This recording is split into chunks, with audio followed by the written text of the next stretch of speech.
ശ്രീ പ്രമോദ് പുഴങ്കര, എങ്ങനെ ഈ പ്രതിസന്ധിയെ മറികടക്കാം എന്ന് കേന്ദ്ര സർക്കാർ ആലോചിക്കുന്നുണ്ടാവുമല്ലോ നിശ്ചയമായും. വിദ്യാർത്ഥി നേതാക്കൾക്കെതിരെ കേസെടുക്കൽ തുടങ്ങിയ കാര്യങ്ങൾ അതിൻ്റെ വഴിക്ക് നടക്കും. അതിനപ്പുറത്ത് ഇതൊരു മൂവ്മെൻ്റായി മാറി വലിയ തോതിൽ ഒരു ജനറേഷൻ ആകെ തന്നെ ഗവൺമെൻറ്റിനെതിരെ നിലപാടെടുത്ത ഒരു സന്ദർഭമാണ്. അത് ഇന്ത്യൻ രാഷ്ട്രീയത്തിലെ ഒരു സവിശേഷമായ ഘട്ടമാണ്.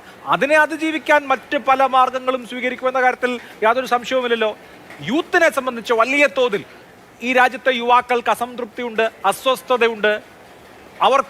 അവരാഗ്രഹിക്കുന്ന നിലയ്ക്കുള്ള ജീവിതം നയിക്കാൻ കഴിയുന്നില്ല, അവസരങ്ങൾ കിട്ടുന്നില്ല. ഇതാണല്ലോ അടിസ്ഥാനപരമായ പ്രശ്നം. ആ പ്രശ്നത്തെ പലതരത്തിലേക്ക് ഡൈവേർട്ട്. ഇപ്പോൾ തന്നെ റിസർവേഷനെതിരെയുള്ള ഒരു മൂവ്മെന്റ് സാമൂഹ്യ മാധ്യമങ്ങളിലും മറ്റുമൊക്കെ പടർന്നു പിടിക്കുന്നുണ്ട്. അല്ലെങ്കിൽ അത് റിസർവേഷനാണ് നിങ്ങളുടെ ഈ അവസ്ഥയ്ക്കുള്ള കാരണം. ഇങ്ങനെ ഇല്ലാത്ത ശത്രുക്കളെ ഉണ്ടാക്കുക, ഈ തരത്തിൽ ഡൈവേർട്ട് ചെയ്യുക തുടങ്ങിയ പലതരത്തിലുള്ള മാർഗങ്ങൾ വരുന്ന നാളുകളിൽ പ്രതീക്ഷിക്കാം.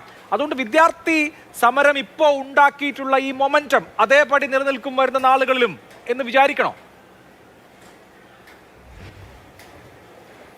വിദ്യാർത്ഥി സമരവും യുവജന പ്രക്ഷോഭവും ഇപ്പോൾ ഈ CJPയുടെ നേതൃത്വത്തിലുണ്ടായ വിദ്യാർത്ഥി യുവജന പ്രക്ഷോഭത്തിൻ്റെ മൊമെൻറ്റം ജന്തർ മന്ദറിലെ ഈ ഒരു മാസം കണ്ട അതേ ഒരു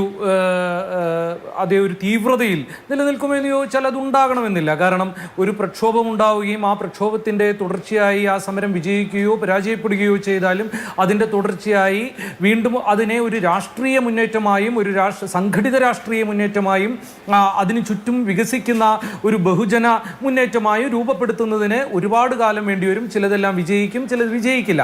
അപ്പോൾ വളരെ പെട്ടെന്ന് ഇത് നമ്മളുടെ ഇന്ത്യയുടെ രാഷ്ട്രീയത്തെ, ഇന്ത്യയുടെ ജനാധിപത്യ രാഷ്ട്രീയത്തെ, തെരഞ്ഞെടുപ്പ് രാഷ്ട്രീയത്തെ ഏറ്റവും നിർണായകരമായ രീതിയിൽ മാറ്റിമറിക്കാവുന്ന ഒരു മുന്നേറ്റമായി തീരുമോ എന്നുള്ളതിന് വരുന്ന നാളുകളാണ് ഉത്തരം പറയേണ്ടത്. അതിൻ്റെ വിശകലനത്തിനുള്ള സമയവും നമുക്കില്ല എന്ന് മാത്രമല്ല അതിനുള്ള വിശകലനത്തിനുള്ള കാലം പോലും വേണ്ട രീതിയിലായിട്ടില്ല. പക്ഷേ തീർച്ചയായും ഇത് നേരത്തെ പറഞ്ഞ പോലെ ചരിത്രത്തിൻ്റെ ചില നിയാമകവും നിർണായകവുമായ സന്ധികളിൽ ഒരു രാജ്യത്തിൻ്റെ രാഷ്ട്രീയത്തിൽ ഉണ്ടാകുന്ന ഒന്നാണ് നരേന്ദ്രമോദിയും BJPയും ഇന്ത്യയിൽ അധികാരത്തിലെത്തി എന്ന് പറയുന്ന ഈ കാലം. ആ കാലത്തിനെ മറികടന്നുകൊണ്ട് മറ്റൊരു കാലത്തിലേക്കുള്ള നിർണായകവും നിയാമകവുമായ മറ്റൊരു ദിശാസൂചികയാണ് CJPയുടെ സമരവും. അതിനെ തുടർന്ന് ധർമ്മേന്ദ്ര പ്രധാൻ എന്ന് പറയുന്ന വിദ്യാഭ്യാസ മന്ത്രിക്ക്, അതായത് ഇന്ന് വരെ ജനകീയ പ്രതിഷേധത്തെ തുടർന്ന് മന്ത്രിസഭയിൽ നിന്നും ഒരാളെ പുറത്താക്കുക എന്നുള്ളതിനെ കുറിച്ചൊന്നും ആലോചിക്കുകയോ പോലും ചെയ്യേണ്ടി വന്നില്ലാത്ത ഒരു ഫാഷിസ്റ്റ് ദുരധികാരിക്ക്, പ്രധാനമന്ത്രി നരേന്ദ്രമോദിക്ക്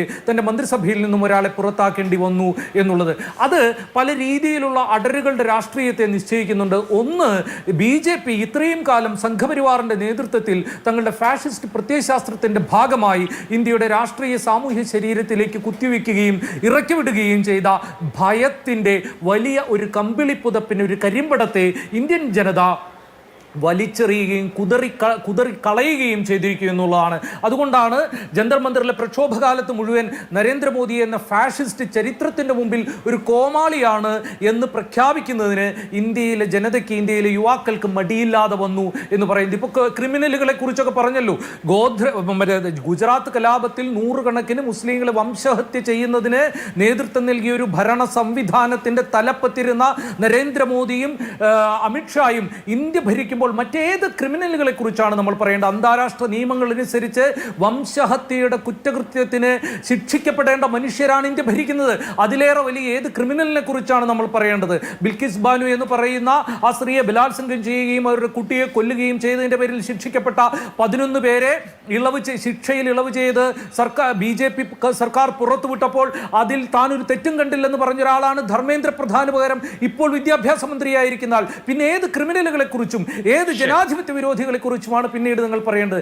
ജനാധിപത്യ പ്രക്ഷോഭങ്ങൾ. ഒരു കാര്യം കൂടി പറയേണ്ടതുണ്ട്. ഈ NTA എന്ന് പറയുന്നത്, അതിപ്പോൾ ശിവദാസൻ പറഞ്ഞതിൻ്റെ തുടർച്ചയായിട്ട് കൂടി പറയാണ്.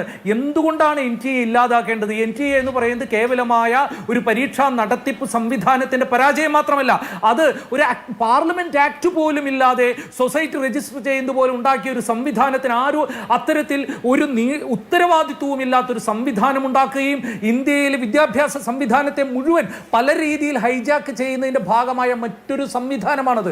അത് ഇന്ത്യയിൽ വിദ്യാഭ്യാസ സംവിധാനത്തിന് മുകളിൽ സംസ്ഥാനങ്ങൾക്കുള്ള ഫെഡറൽ അധികാരത്തിന് മുകളിൽ കയറ്റിവെച്ച ഈ one nation one party one election എന്നൊക്കെ പറയുന്നത് പോലെ എല്ലാ സംവിധാനത്തെയും ഒരു ഏകശിലാ രൂപത്തിലേക്ക് കുത്തകവൽക്കരിക്കുകയും മൊണോപ്ലൈസ് ചെയ്യുകയും ചെയ്യുന്ന ഈ ഹിന്ദുത്വ ഫാഷിസ്റ്റ് രാഷ്ട്രീയത്തിന്റെ ഭാഗമായിട്ടുള്ള ഒന്നുകൂടിയാണത്.